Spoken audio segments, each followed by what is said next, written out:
Klay Thompson could be the next big domino to fall this offseason at hindi pa rin ito official. Pero ang totoong kwento, hindi ito tungkol lang sa kung saan siya papunta. Ito ay tungkol sa kung bakit siya bigla na lang naging available. Ito ang confirmed.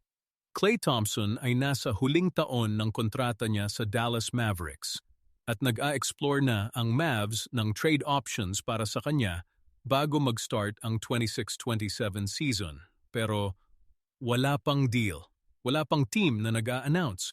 So bakit parang lahat? Sigurado na siyang aalis. Marami ang focused sa Lakers. Dahil doon siya lumaki, may bahay pa siya doon, at according sa Athletics' Christian Clark, papasok daw siya sa idea ng pagbalik sa Los Angeles.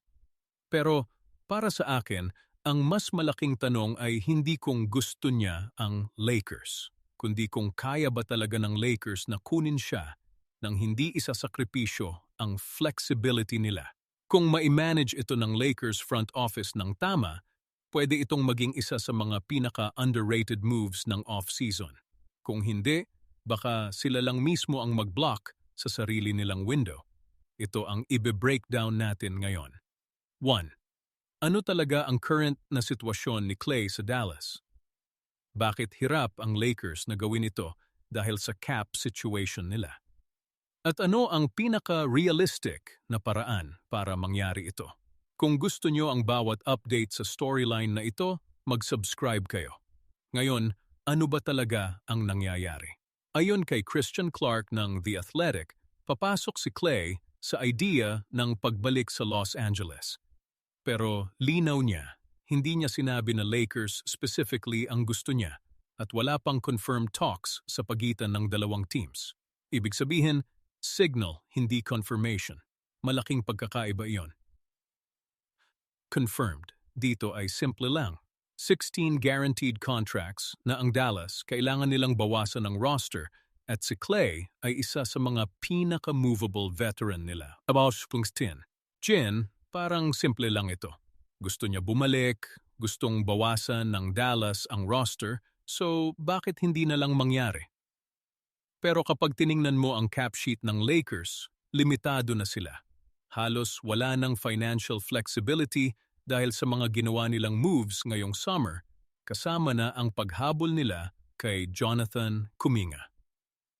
Ang pinaka-common na suggestion ng mga fans, i-trade lang siya diretso, salary for salary.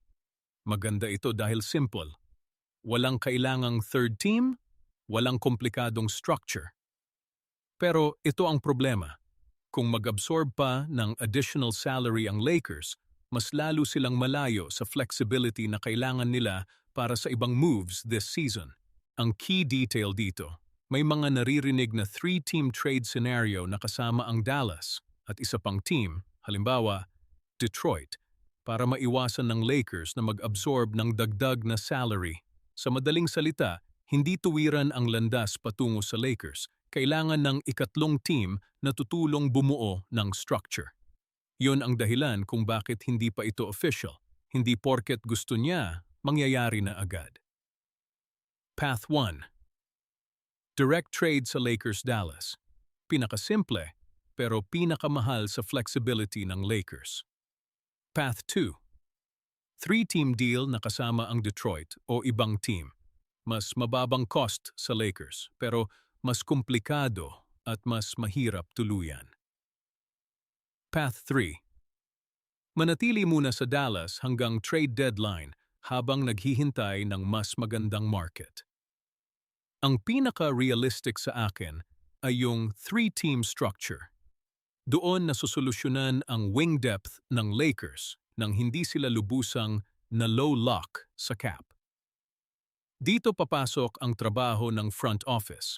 Dapat maging creative sila, hindi lang basta i-absorb ang buong kontrata. At mayroon pang isang layer dito. Para sa mga Lakers fans, hindi lang ito tungkol sa shooting upgrade. Ito yung player na dating gustong-gusto nilang makuha noong 2024 free agency bago pa siya pumunta sa Dallas. Kaya kung mangyari ito ngayon, para na rin itong pagkumpleto ng isang kwentong hindi natapos noon. I-picture nyo ang susunod na stage. Klay Thompson kasama si Luka Doncic sa backcourt. Nagbibigay ng spacing sa isang team na desperado ng mag-title contend habang nasa prime pa si Luka. Best case, nakakuha sila ng elite floor spacer nang hindi nasisira ang roster balance.